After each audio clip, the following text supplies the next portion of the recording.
So, ayan. Umpisan po natin dito sa part na earning.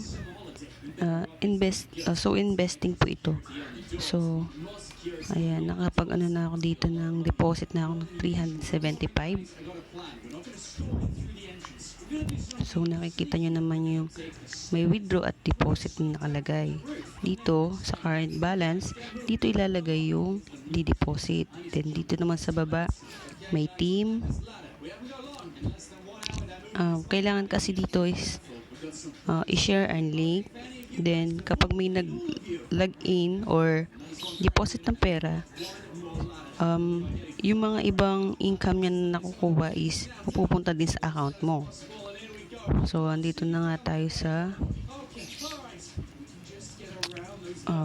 babalik lang natin dito ulit. So, dito meron silang WhatsApp at saka